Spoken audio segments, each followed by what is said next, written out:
Jonathan, thank you for attending today. It must have been boring, right? You didn't know anyone around. What are you talking about at your father's funeral? I don't care if I'm bored. Even I, the chief mourner, was bored. I had to talk with relatives I didn't even know.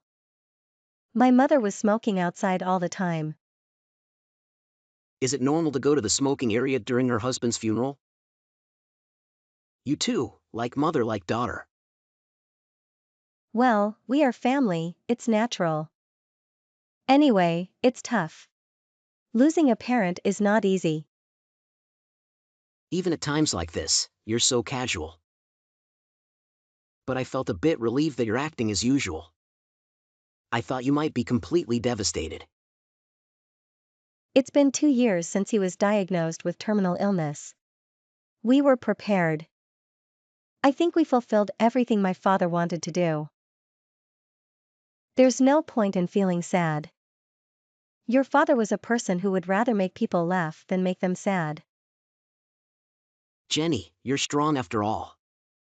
But it's nice to have such a down-to-earth relationship with your family.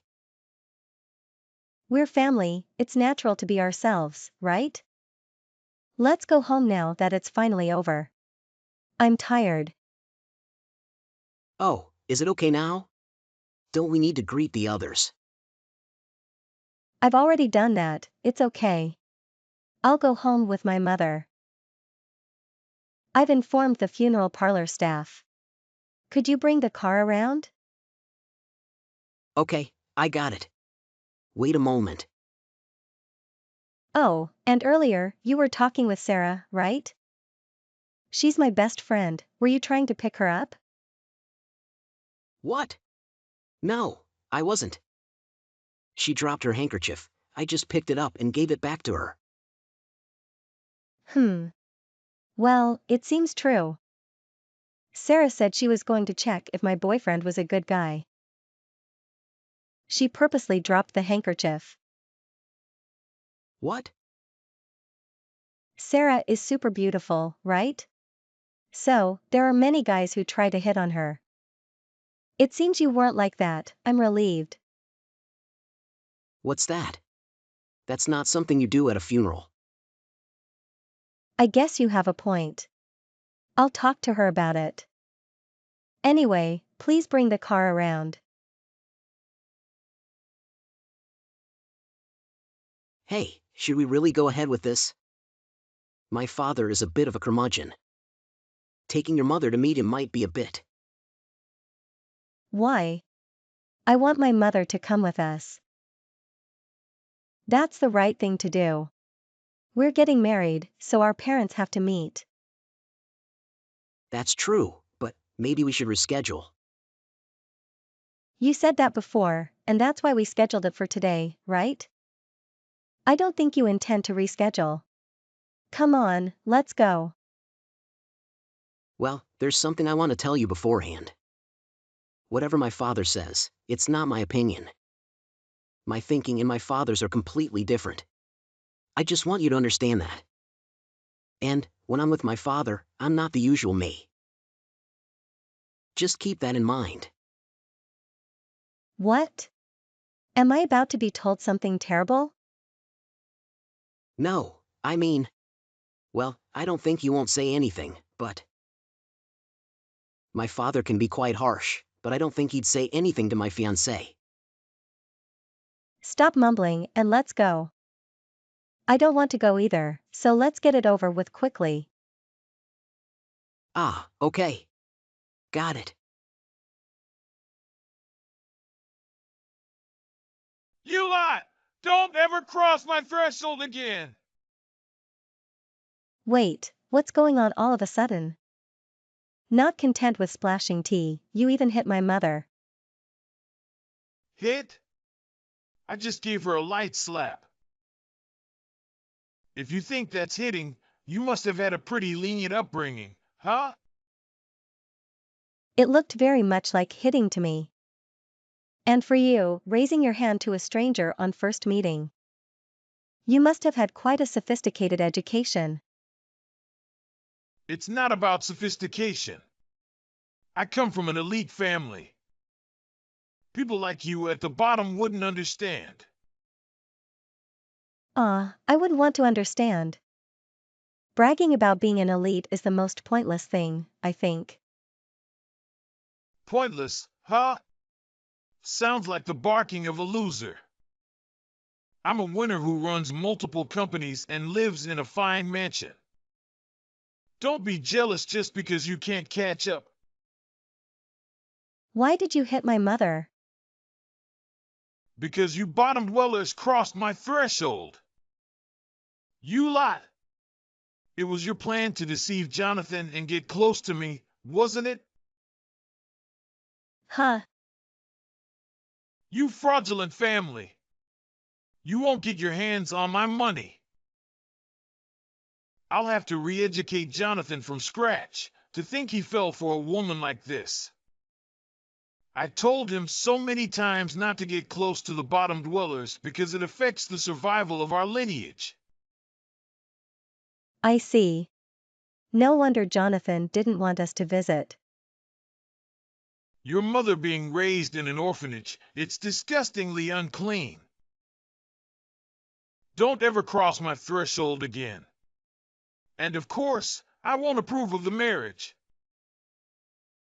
Unclean? What do you mean? Children without parents are somehow off. And you, being born from such a person, are no different. No one wants to become family with such people. Go ahead and keep talking nonsense. I've had enough of listening to you. Oh, what's with that tone? I'm older than you and socially superior in many ways. I don't have any respect to offer you. What? How dare a fraudster act so high and mighty? You hid the fact that your mother was raised in an orphanage and intended to marry my son. Shut up. I won't let my son be with bottom dwellers like you. Is that so? Well, then that's fine. Fraudulent family, huh?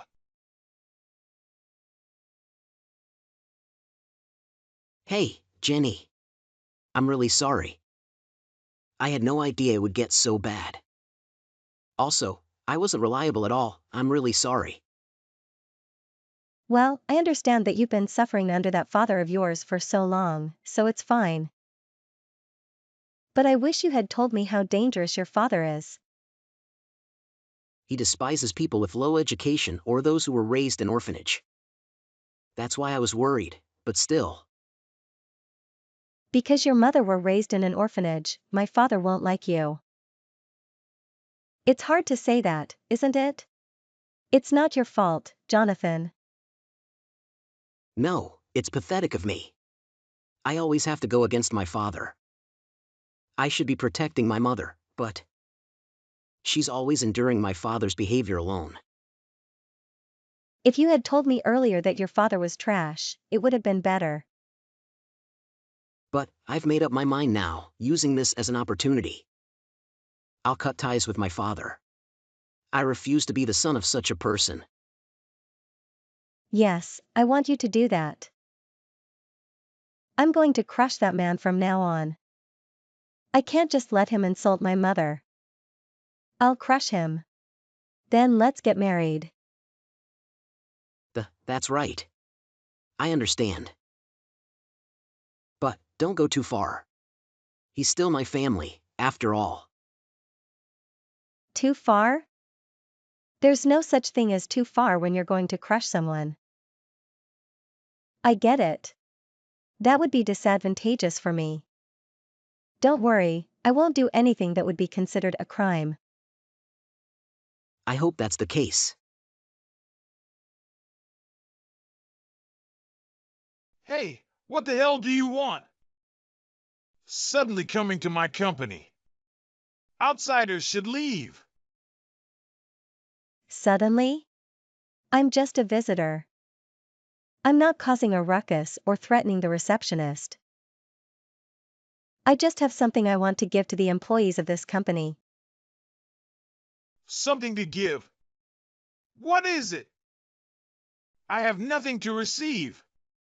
I'm going to call the police. You can call them, but before that, I want you to watch this. Wait a minute. Did you record that? When I told you I was going to make a marriage proposal, Jonathan was really worried.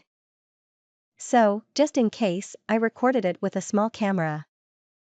It also clearly recorded you knocking my mother down. If you're going to report it, I might as well let the police hear this, right? I never hit anyone. I just brushed her off with my hand. But this recording could cause misunderstanding, so don't call the police. I see, you won't admit it. Well, it would be boring if I just left it to the police, so let's not report it. Wait, stop making my employees watch to this. It will cause unnecessary misunderstandings. Besides, we're in the middle of a critical project. If you cause a commotion, you're threatening the livelihood of my employees. Are you okay with that? If you were really concerned about your employees, you'd step down after committing a crime. Are you just using your employees as a shield to protect yourself? And no, that's not my intention. Anyway, I feel sorry for them working under a boss like you. So, I've decided to expose everything. You don't have any objections, right? But if you corner me, it will harm my family too. Not only Jonathan, even my innocent wife could end up on the streets. Don't worry. Jonathan and your wife are planning to cut ties with you. What? They're planning to move out of the family home. From now on, Jonathan, your wife, and I will live there. Oh, not your wife, my mother-in-law. Wait a minute, that house is mine. What gives you the right to kick me out? Remember Sarah? Sarah. Who is that? The girl you hit on at the party the other day. She said she was grossed out because you kept inviting her. She told me that you have a villa on a southern island. You mean you recorded that too? A married man with a social position hitting on a young girl at a party. You're too reckless. Actually, I just sent her to observe you. But I didn't expect you to provide the material. It was a great harvest. Wait, that was just a joke in the heat of the moment. Besides, my wife should know. I sometimes make lighthearted comments, but they're all jokes. The truth is that I love my wife more than anything. That's just a man's wishful thinking. Your frivolous behavior has always hurt your wife. You think that even if you act frivolously, your wife will follow you silently. That's just an illusion. Women are living too. Don't you get it? Jonathan feels the same way. He's always been disgusted with a father like you. He couldn't stand up to you before, but from now on, he'll become independent. And he'll do his best to show filial piety to his mother. What? That traitor! After all I've done for him! A man who is not respected by his wife or his son. Do you think you have the right to insult my precious mother? Yes, my mother may not have a good education and grew up without parental love. But that's why she understood everything a child wants from a parent. And that's why she became the best mother. I'm different from someone like you who looks down on others by flaunting their family pedigree. Maybe. There were problems with my actions. I'm truly sorry. I'll reflect on my actions, so Oh, you're going to reflect? Then let's report this to the police. If you want to reflect, the police is the best place. I'll call them right away. For the crime of hitting my mother. Jonathan is a witness, so you can't escape this. And no, wait! That's not what I meant by reflecting! You're saying you want to reflect, but don't want to pay for your crime? That's contradictory. You should accept your punishment quietly. Why you? How dare you? Oh, what's with that language? You're about to lose your house, family, and job and be taken care of by the police, you lowlife. If you're a lowlife, act like one. Could you show me some respect? Afterwards, he surrendered to the police with me and my mother. His misdeeds were revealed through the recorded video, and he was ordered to pay compensation and medical expenses to my mother, as well as fines. Furthermore, following this incident, accusations were raised by employees from several companies he managed. Inappropriate comments and illegal transactions were exposed one after another. It became a nationwide news, and not only was he expelled from the industry, he ended up facing lawsuits from multiple companies and individuals, and fell into a situation where he could hardly lead a daily life. At one point, he was stubborn about not giving up the house. But maybe he thought he couldn't stay in town any longer. He disappeared as if fleeing, leaving all his belongings.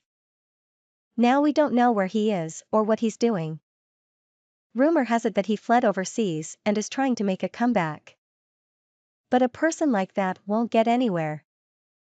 As for me, I'm living in Jonathan's family home with my mother and my mother-in-law.